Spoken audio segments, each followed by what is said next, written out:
대발견이 국가유산청 산하에 있는 시민단체인데요. 그러니까 서울의 5대 궁궐과 종묘, 사직, 성균관, 문영궁 이런 곳을 해설해드리고 있습니다. 그곳에서 활동하는 사람을 우리 궁궐 지킴이라고 하는데요. 조선 왕조의 마지막 왕은 순조죠.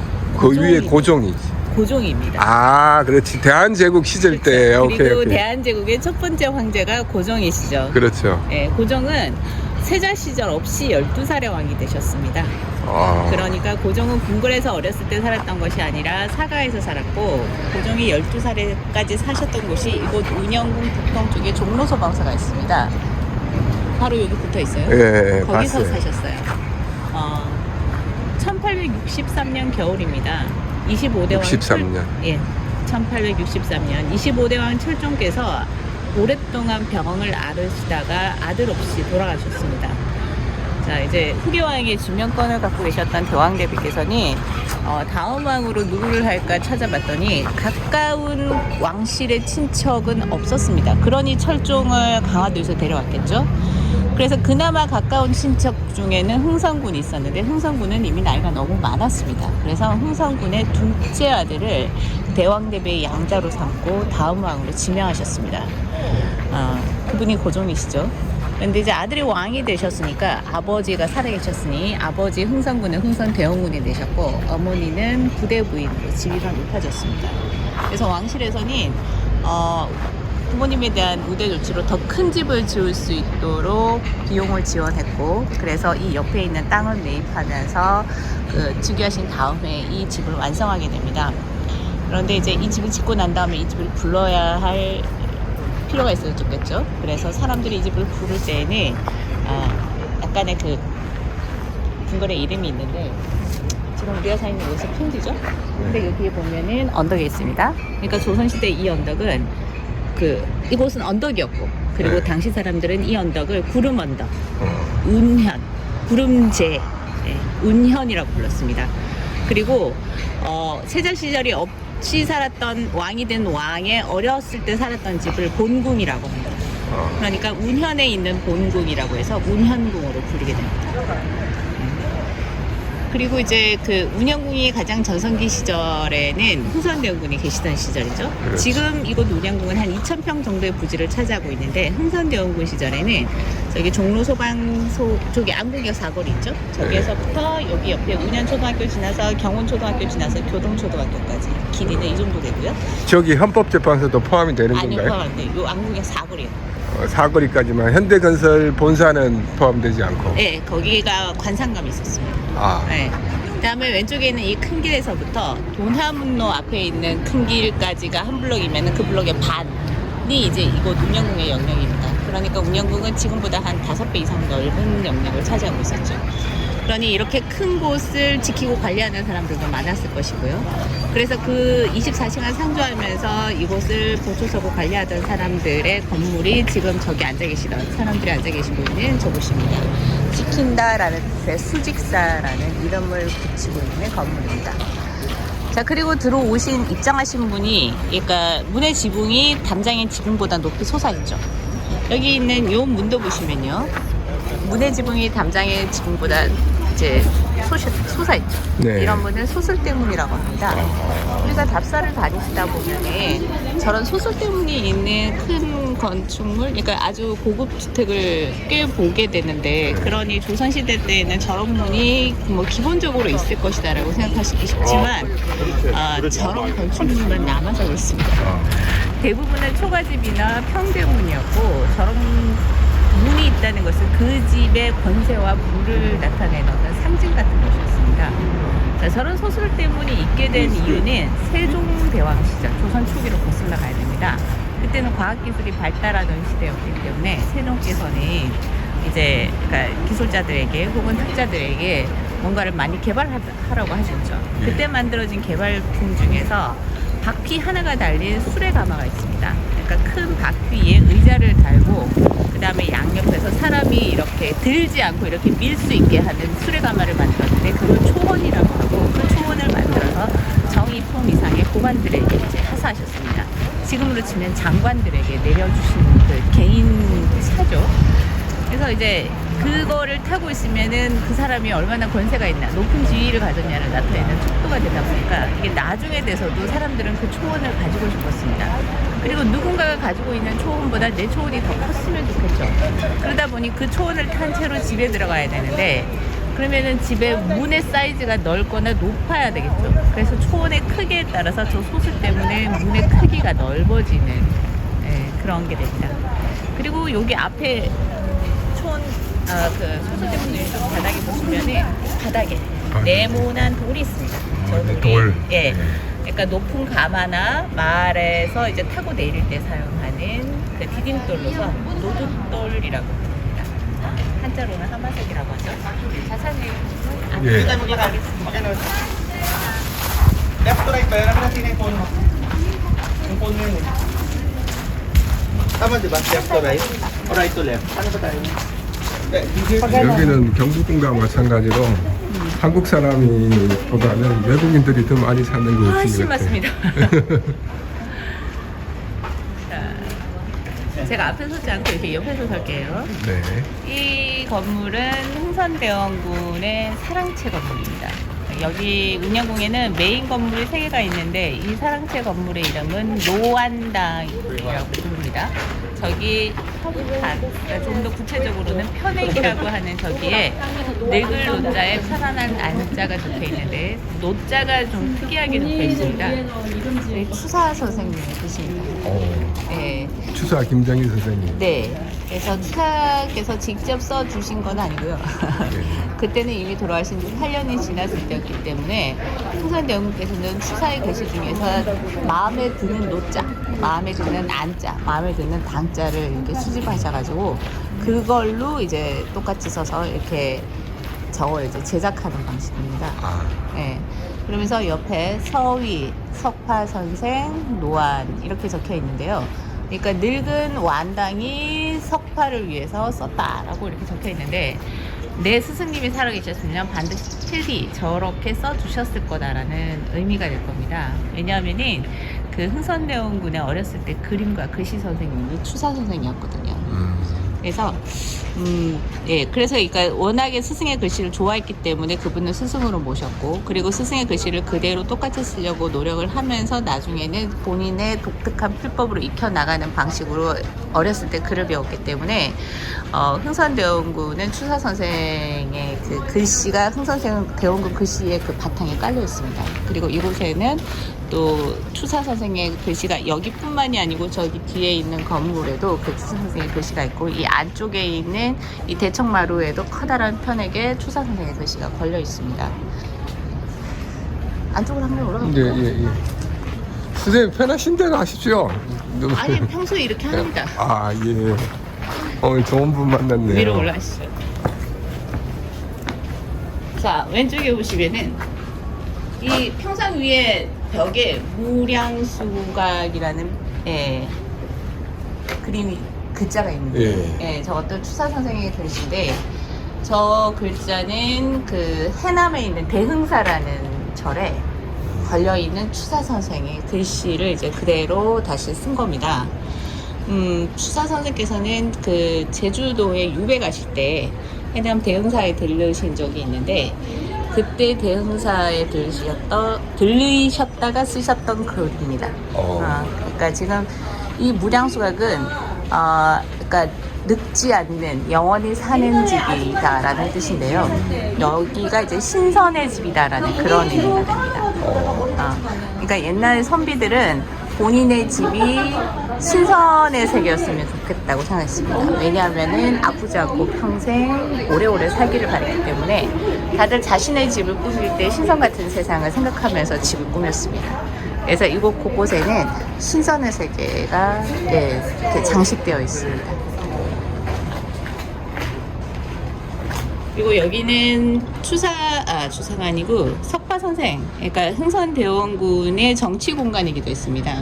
그러니까 고종이 즉위하시고 10년 동안 흥선대원군께서 직접 정치를 하셨기 때문에 그렇죠. 이곳이 정치의 배경이 되는 곳이었고, 네, 그래서 여기가 이제 이 사랑채를 중심으로 여러 채의 건물들이 있었는데 그 그 중에서 이 건물이 가장 핵심 건물이었고, 그래서 각 건물들마다 국무회의라든지 중요한 신하들의 그 이제 지위에 따라서 이야기하는 내용도 또 달랐겠죠. 건물에 따라서 논의되는 어떤 경중도 달랐을 것이고, 그래서 아마 이 건물이 가장 중요한 것들이 논의되는 건물이었을 겁니다. 그래서 앞에 보이는 저 누마루가 이제 정치를 회의하는, 그러니까 나란히를 회의하는 그런 공간이었습니다. 그리고 지금 대청마루로 들어가서 사랑방으로 들어가시면 또 한 번 더 안쪽으로 들어가시면요. 저기 안쪽에 침방이 있습니다. 이게 주무시는 방이죠.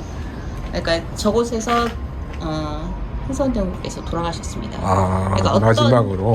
어떤 기록이 아니고 누군가는 그 흥선대원군께서 돌아가실 때 본인의 무덤으로 사용하고 그 앞에 뭐 이렇게 전사청이라든지 이런 무덤 관련된 건물을 아소정이라고 하는데 거기에서 돌아가셨다라고 짐작을 하시는데 기록상으로는 이곳에서 돌아가셨다고 적혀 있습니다.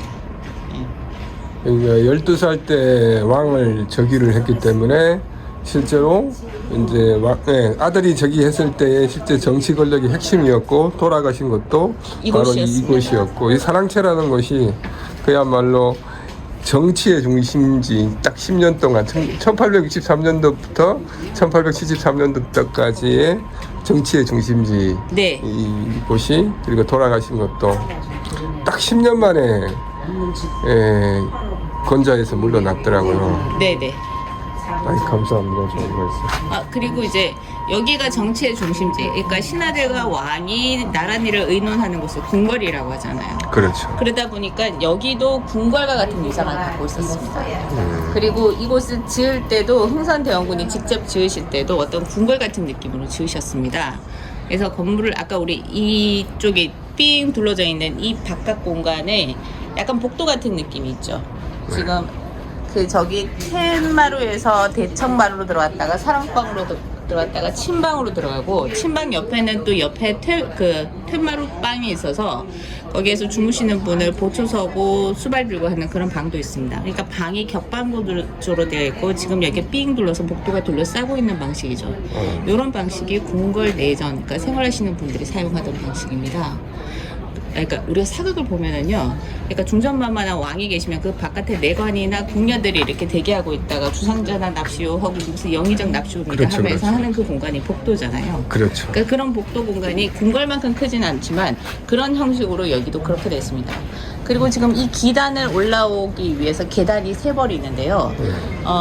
지금 기단도 장대석으로 이렇게 잘 다듬은 돌로 만들어놨고 계단도 3벌인데 이런 식의 구성은 궁궐이나 그 사찰의 대웅전 같은 곳에서나 볼 수 있습니다. 왜냐하면은 3벌의 계단이 있다는 것은 가운데 계단은 왕이 사용하는 것이고 오른쪽, 오케이. 동쪽 계단은 신하가 올라왔다가 서쪽으로 내려가는 방식입니다. 예, 그러니까 궁궐에서도 문이 3문으로 되어 있지 않습니까? 가운데 문이 왕의 거둥문이고 독립서출이라고 해서 동쪽으로 들어갔다가 서쪽으로 나오는 방식으로 사용하는 문입니다. 가운데만 왕만 출입할 수 있는 방이고 양옆에만 군사들이 신하들이 왔다 갔다 할 수 있는 왕실에서 사용하는 방식이고 이게 사당이나 이런 그 죽음의 공간으로 가면 그거는 돌아가신 왕이 사용하는 그러니까 그렇죠, 귀신이 그렇죠. 사용하는 문이 게 됩니다. 그러니까 어쨌든 사람이 사용하는 건물에 계단이 3벌 있다는 것은 그것은 왕의 그 건축 형식이라는 뜻이죠. 그러니까 왕이 사는 집도 아닌데 개인의 집에 이렇게 계단이 3벌 있다는 것은 그 사람의 의도가 굉장히 위험할 수 있죠. 그렇지. 잘못하면 멸문지화. 왕이 아버지니까 그렇게 할 수 있는 거예요. 그러니까요. 그래서 그게 허용되는 공간이 이런 공간이 이 공간이었다는 겁니다. 그러니까 대단한 위상을 갖고 있던 집이었다는 거죠. 다음 공간으로 갈까요? 예. 아유, 너무 설명이 디테일하셔갖고 너무 이거 시간이 너무 오래 걸리는 거 아닙니까? 제가 간단하게 끝내드리겠습니다. 이쪽으로 내려가시죠. 힘드실 것 같아서 저는 괜찮은데. 제가 한 30분 정도는 합니다. 예. 네. 지금 보신 곳이 노안당이고 편할 안자를 쓰는 곳이고 지금 또 옆에 있는 데는 들어가시죠. 노악당? 노락당. 노락당. 예. 절골 낙자에. 예. 어마각. 자, 그러니까 즐겁다라는 한자를 크게 한 3개 정도로 이렇게 우리가 잘 아는 게 네. 락은 너와 내가 함께 즐겁다는 뜻이고요. 그렇죠. 그 다음에 기쁠 희가 있습니다. 네. 기쁠 희는 그러니까 희열은 열자가 이렇게 깊은 곳에서 이렇게 끌어오르는 어떤 그런 즐거움 같은 겁니다. 희열 뭐 이런 그렇죠, 거. 그렇죠. 희열. 예. 예. 그러니까 어쨌든 이 락은 사람들이 함께 즐겁다라는 뜻이니까 여기는 아마 부모님과 가족들이 함께 즐겁기를 바라는 그런 마음을 지어진 공간이라는 뜻도 되겠죠. 그래서 저 글씨는 신관호 혹은 신헌 같은 사람입니다. 이름을 개명해가지고요. 그분의 글씨인데 그분이 추사 김정희 선생의 수제자입니다. 그러니까 추사와 관련이 되는 또 편에게 걸려 있는 거죠. 이 집이 지어졌을 당시에 병조판서였고요. 네. 우리가 그분에 대해서는 잘 모르는데 강화도 조약의 외교 수장이었습니다. 그런 거 아시겠죠? 예. 예, 경회로 편액도 신관호 그분이 쓰셨습니다. 경혜루. 네네네.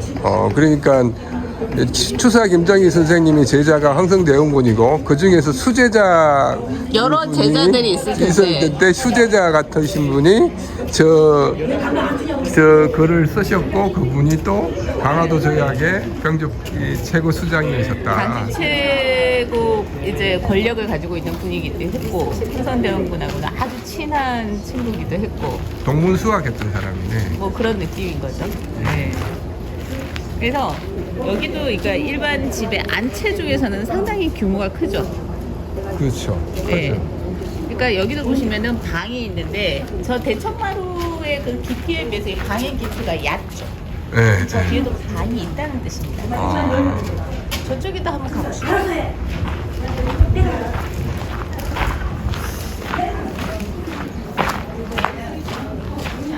올라갈까요?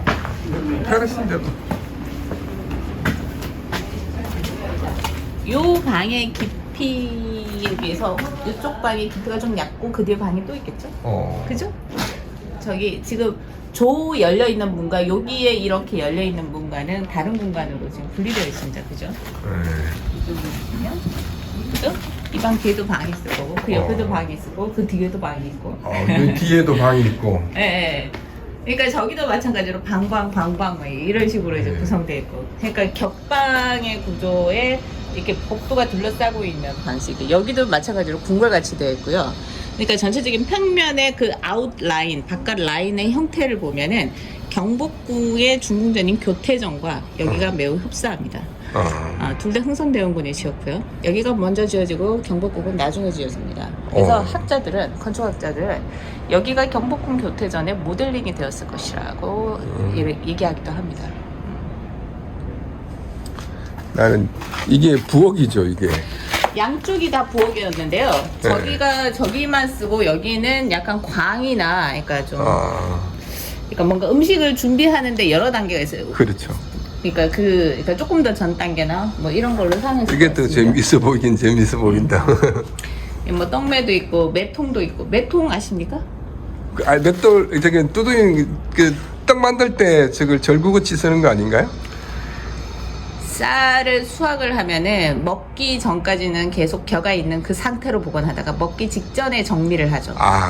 네, 그래서 조기에다가 겨 있는 상태로 넣으면 조기 홈이 있지 않습니까? 네. 저 홈 사이로 쌀이 이렇게 사이에 끼면 저렇게 돌리면 위에 겨가 이렇게 깎여 나갑니다. 그죠? 저걸 매통이라고 합니다. 세미 부엌이라고 생각하면 되는 거예요? 네, 양쪽이 뭐 어떻게든 사용했던. 그러니까 여기는 흥선대원군 집안에 행사가 있었던 공간이고 그 다음에 고종과 명성황후의 혼례가 있었던 곳이에요. 여기서 혼례가 이루어졌던. 생각보다 왕의 혼례인데 그렇게 크지 않은 데서 또 한 것 같아요. 경복궁이 그때는 준공이 안 됐을 때였나요? 다시 한번 생각해 볼게요. 네. 자, 우리가 왕실의 혼례 그러면 궁궐에 있었을 거라고 생각하잖아요. 그렇죠. 그런데 다시 한번 생각해보면 조선시대의 혼례는 신랑 집에서 합니까? 신부 집에서 합니까? 모르겠는데. 신랑이 신부를 데리러 가마를 가지고 말을 타고 신부집으로 가죠. 그렇죠. 그러면 신부집에는 그 혼례를 위한 잔치상이 준비되어 있고 거기에서 우리가 아는 그 행사가 진행되죠. 예. 그러면 결과적으로 우리가 아는 결혼식의 가장 하이라이트는 어디서 한다? 신부집에서? 신부집에서 하죠. 네. 자, 궁궐은 신랑 집입니까? 신부집입니까? 신부집인데 그때 당시엔 여주 궁궐은 신랑 집입니까? 신랑 집이지. 그렇죠. 예. 아직까지 거기 신부집 아니죠. 그렇죠. 그러면은 신랑이 신부를 데리러 신부집에 가야 되죠. 여주까지 가야 되지. 그때는 저기 그러니까 지금 안동 저기 그 지금 공예박물관 근처에 살았어요. 아, 그래요? 예. 이사를 왔는가 보네. 예. 그런데 자, 왕실의 결혼, 왕세자의 혼례나 왕의 혼례인 경우에는 어쨌든 신부집에 가는데 예. 신부집이 가난하거나 한미한 가문이다. 예. 근데 거기에서 그 많은 그 준비를 왕실의 못하지. 수행 인원이나 이걸 하기가 힘들겠죠. 그렇겠지. 그러면은 그 혼례를 주관하시는 분이 보통 대왕대비인데 대왕대비께서는 혼례가 진행되기 전 금혼령을 내릴 때쯤 해서 예. 신부 임시 신부를 위한 집을 지정합니다. 아. 예. 그래서 이 도성 안에 있는 집 중에 크고 좀 왕실의 친척집이나 이런 곳을 별궁이라고 임시로 지정합니다. 오케이. 그래서 고종의 혼례를 위해서 금혼령이 발표될 때 이곳을 그 별궁으로 만듭니다. 아. 그래서 간택이 끝난 후 간택된 여인이 신부 집으로 보통 돌아가서 신랑을 맞이하기 위한 준비를 하는데 그 여기로 옵니다. 아. 별궁으로. 그리고 여기에서 혼례가 되기 전에 이제 왕실의 그 예법을 배우고 그 다음에 이곳에서 혼례가 진행됩니다. 그러면은 궁궐에서는 이제 혼례가 보통 한 4단계? 5단계. 5단계로 진행됩니다. 기본적으로. 6단계? 네, 6단계로 진행됩니다. 죄송합니다. 6단계. 괜찮아요, 괜찮아요. 그게 중요한 거 자, 아니니까. 첫 번째는 청혼을 합니다. 그래, 이제 간택까지는 이제 그 처녀 선발 과정이고 본격적으로 너무 디테일하니까. 짧게 갑니다. 결과적으로 이곳에서 신부집을 대신해서 별궁으로 지정을 했고 이곳에서 그러니까 그래서 궁금한 게 생기는 거죠. 사극에서는 저기서 궁궐에서 한다고 하는데 왜 여기에서 혼례를 하느냐라는 궁금한 점이 생기는 거. 근데 내가 생각해 자 왕의 결혼식이니까 네. 최대한 국가의 어떻게 보면 최고 중요한 행사일 수도 있잖아요. 그 정도 되면 경복궁에서 해야 된다는 거지. 그래서 제가 예.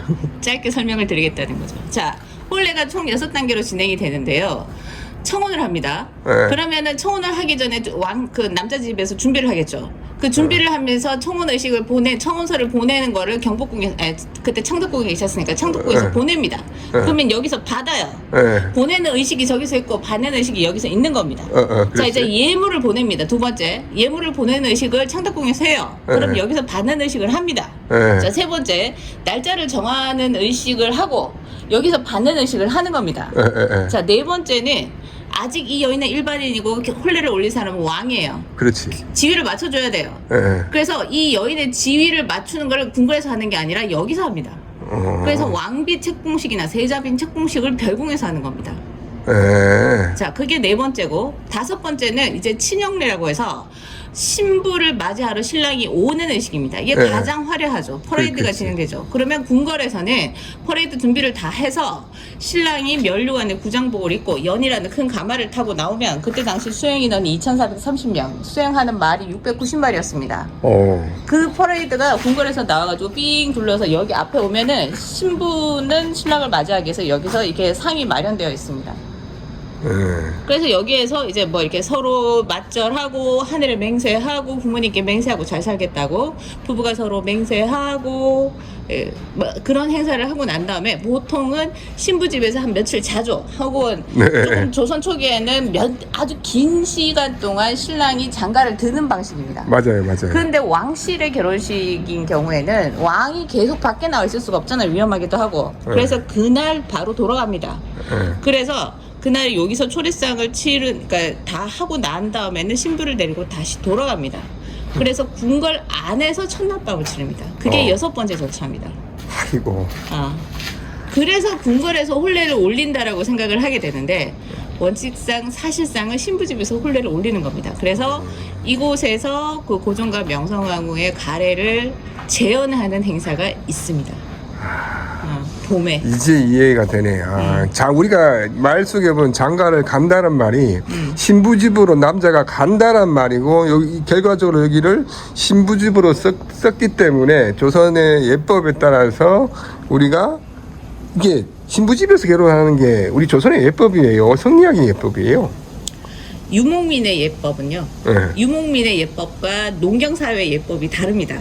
그래서 조선은 고려시대 때의 유목민의 예법에 따라서 신랑이 신부집으로 장가를 들었습니다. 그렇지. 그런데 중국의 한족 명나라 시절 때에는 혹은 그때 당시에 송나라나 이런 곳에서는 신랑 집으로 신부가 시집을 가는 방식이었습니다. 그러니까 고려시대 때 그 송나라 사람이 고려나 조선에 왔을 때 저기는 우리랑 결혼하는 방식이 다르네.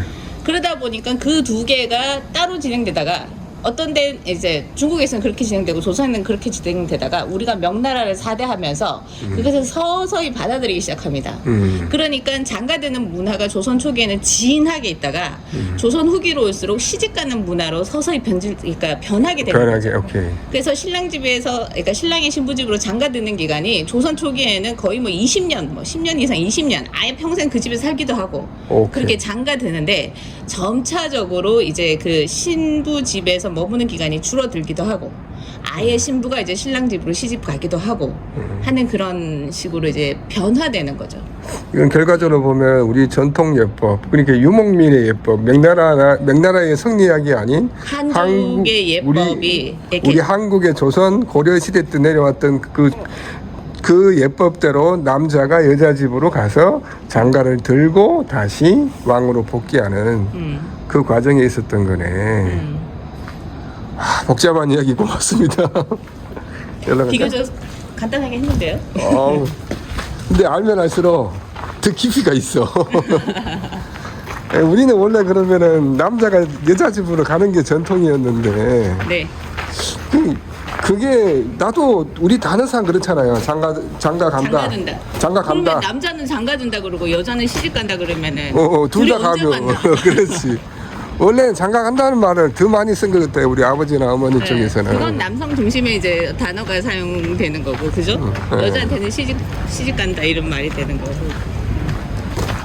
자, 제가 그러니까 여기 올 때 이 집이 신선의 세계를 꿈꿨다고 했잖아요. 그렇죠. 그러니까 신선은 평생 늙지 않고, 그죠? 예. 아프지도 않고. 예. 오래오래 산다라는 꿈을 꾸잖아요. 맞습니다. 그리고 사마천 사기에 보면은 신선의 세계는 동해바다 저쪽에 있는데 거기에 세 개의 섬이 있대요. 그 섬에 이제 신선의 세계가 있는데 그 신선의 섬은 구름같이 기괴하다라고 적혀 있습니다.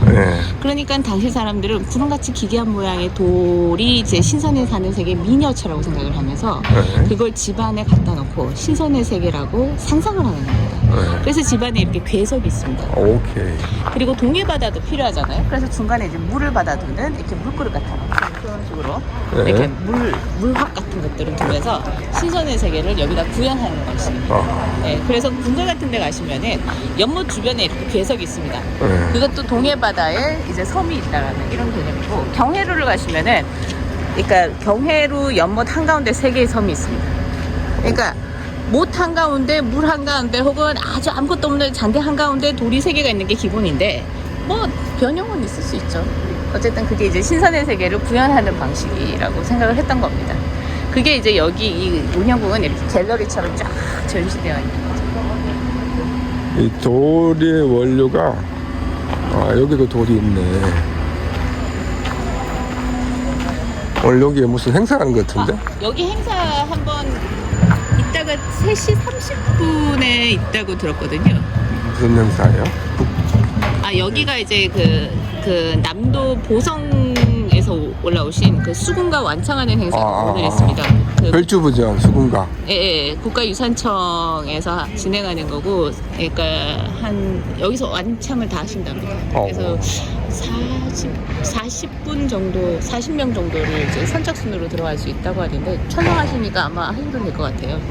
근데 왜 여기서 이 판소리를 하냐 하면은 흥선대원군이 판소리를 굉장히 좋아했습니다. 당시 선비들은 판소리는 서민들의 문화라고 해서 되게 좀 이렇게 아래로 낮게 그렇죠. 봤는데 서민들이지. 이게 왜 서민들의 문화냐면 판소리의 원료가 어디서 왔는지를 거슬러 올라가 봤을 때 그 전라남도 쪽에 그 무당들이 굿할 때 흥얼거리는 소리가 이제 노래가 이렇게 또 사람들이 신명이 나기도 하고 하다 보니까 이게 이제 굿은 제외하고 이 흥얼거리는 소리만 공연을 하기 시작하는 겁니다. 장마당 판에서 장판에서 하는 겁니다.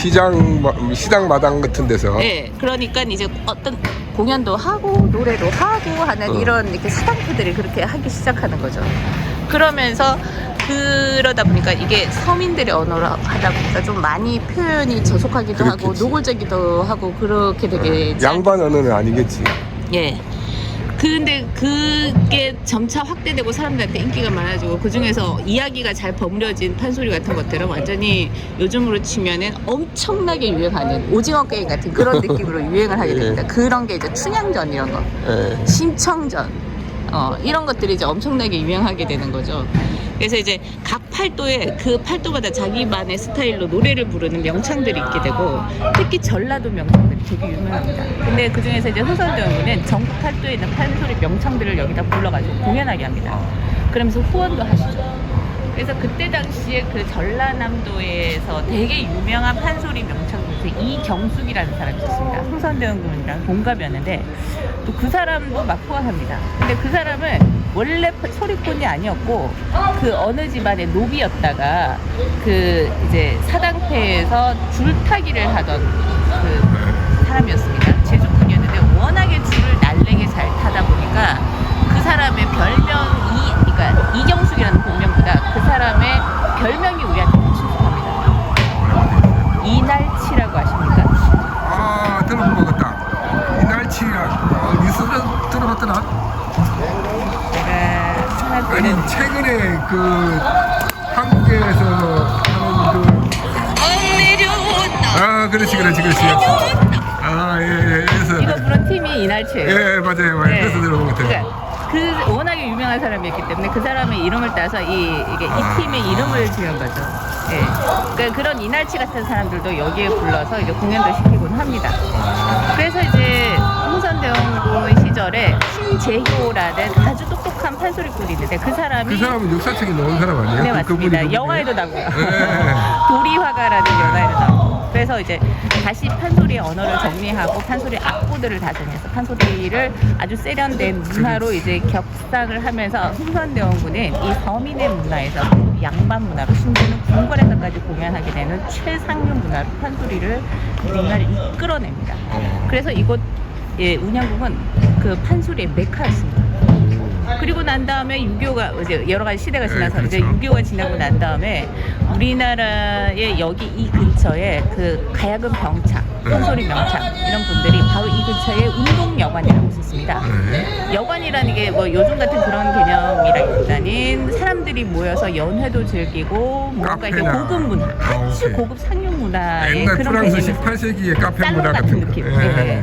살롱에서 막 그 클래식 예. 공연도 하고 이런 거 있잖아요. 그렇죠. 수업도 양산하고. 그러니까 운동여관이 그런 곳이었고 그러면서 우리나라에 그러니까 막 이제 좀 자기가 이렇게 잘 배우고 싶은 사람 거기에서 배우기도 하고 공연도 하고 하는 그런 곳이었습니다. 네, 그래서 그 우리나라 최고 그 바둑 기사들의 바둑 대결도 그 운동여관에서 이렇게 막 대결도 벌어지고 하는 조훈현 뭐 이런 사람들이 최고 국수 뭐 대결도 거기서 하고 막 그랬다고 들었습니다. 그러다 보니까 이 근처가 이제 공연을 위한 어떤 여러 가지 그러니까 악기나 뭐 옷이나 이런 것들이 이 주변에 많이 이제 팔게 되고 하다 보니까 이 블록 자체가 아예 그 판소리나 공연 문화를 위한 이런 그 상가라든지 이제 많이 만들어졌어요. 그래서 공연 문화의 메카 같은 느낌이 됩니다. 이 블록이. 그러다 보니까 악기 사러는 이 동네 오는 겁니다. 그러다 보니까 낙원도 악기사가 있죠. 네, 그래서 서양 음악이 들어오면서 악기 가게들도 여기 만들어집니다. 그래서 흥선대원군이 경복궁을 만들면서 지금 현재 우리 문화를 세계에 알리는 본인의 의도하지는 않았어요.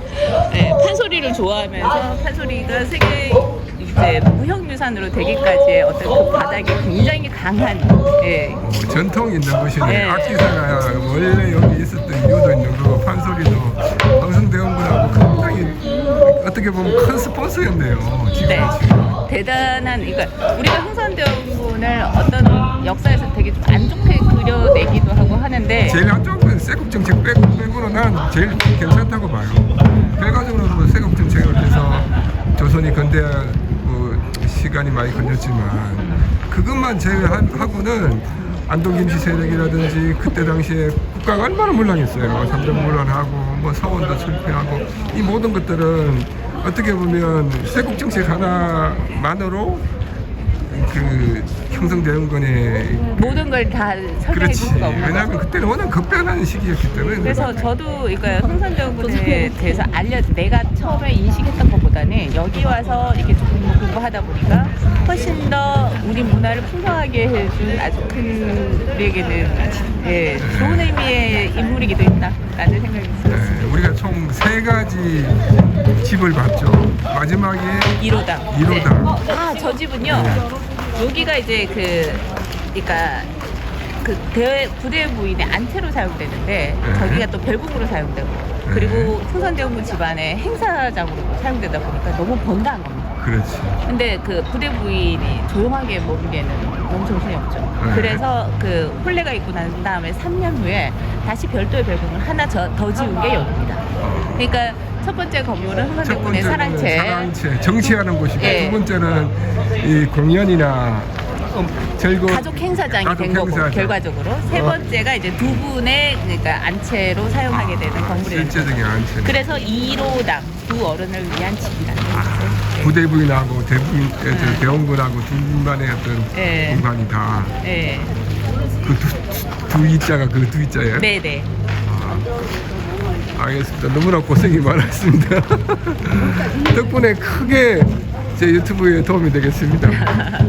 감사합니다. 네, 수고 잘하십시오. 고맙습니다. 네. 예.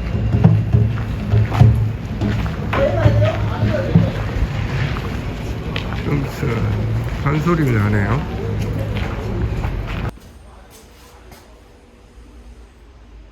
저기 가운데 있는 분이 명성황후 혼례 했을 때, 결혼식 했을 때의 모습이래요.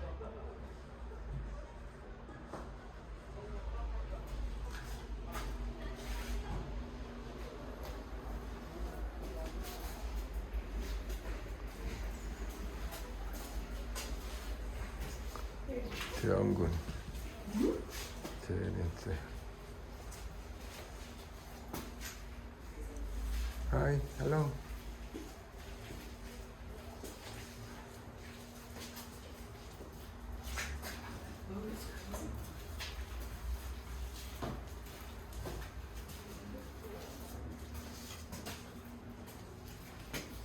You know, this mean this in those days in French and USA invaded Korea.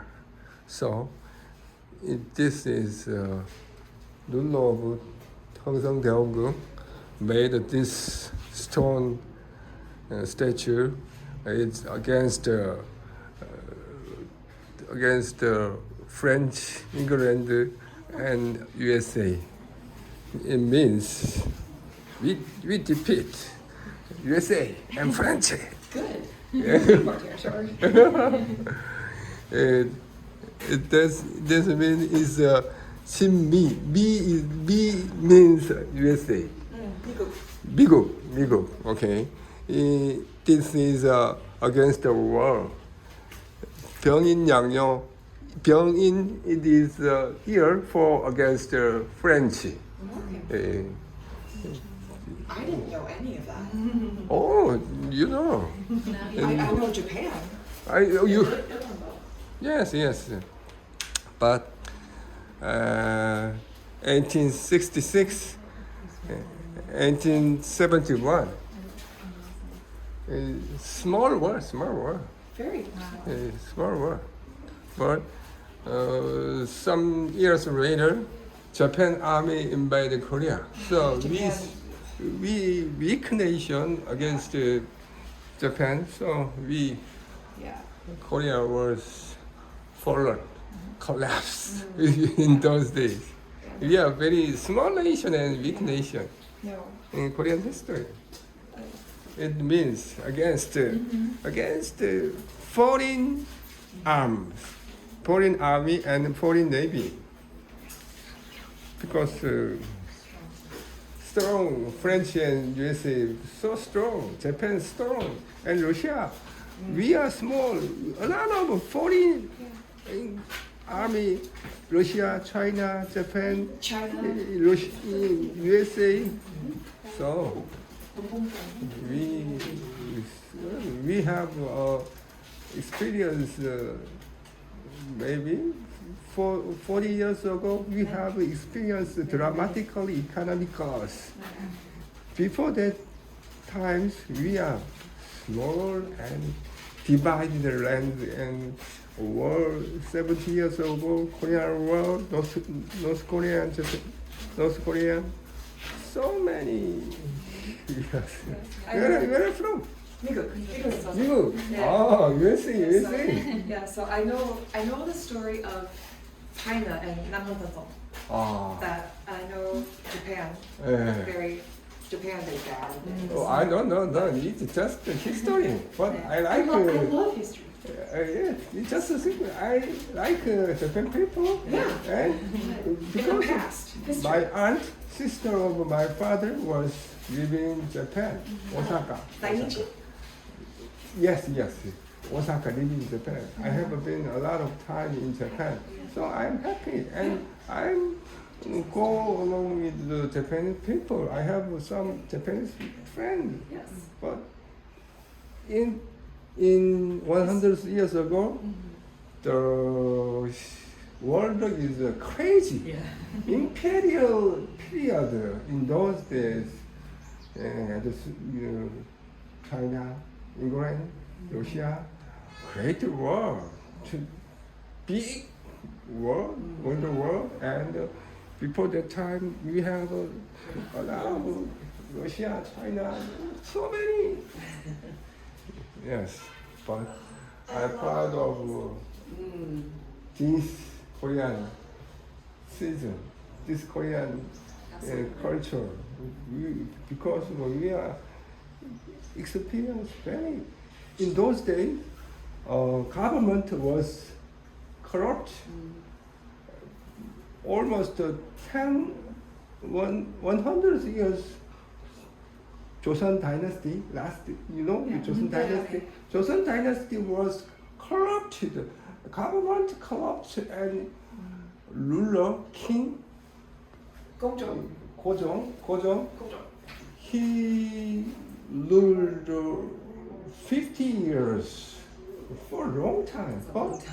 But he is not smart, not clever. He don't know how world was changing, and a lot of we regret. Almost of Korea was regret in those imperial time. Well, Western nation was strong, and China, Japan was strong, but Korea, I don't know. This is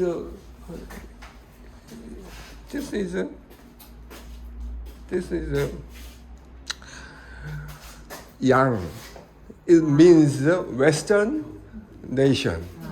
Western nation, looks like French, England. When Eastern people face is different from Western your face. Yang means Western people, Western nation. It means against animal, like animal. Very bad words. This it is. So it means selling nation. Eastern nation and Eastern people don't have a communicate, and if you have experience some talk about Western people or Western nation, it means selling nation. It means the 매국. It means better system. So in this house was father of king, 고종's father, but he's a very clever. His father was clever. King's father was clever, but king is not smart, not clever. So, but very sad story. 원납전, 당백전, it means it is money in those current. Those current, but because of rebuilding 경복궁 Palace. Have you been in 경복궁 Palace? In those days, 1865, rebuilt 경복궁 Palace. Because Japan destroyed. Yes. 1592, exactly 400 years ago, 임진왜란, Japan army invaded Joseon dynasty. In those was collapsed. 경복궁 Palace is collapsed, but rebuilt in 1868. But he made a lot of money further. And But then the people suffer. this currency is make inflation. Back means 100 paper money was make Joseon dynasty was make 10 times currency. The same thing happened in America Eh. in the 1700s, with the different parts of America all had their own different currency. Oh. So inflation happened. Okay. I love hearing Eh. this history. We have somewhere we need to be. Eh. I'm looking at the time, but thank you so much. Okay. I did not know about France and America invading Korea. Yeah. So you taught us a lot of very valuable Yes. information. You know.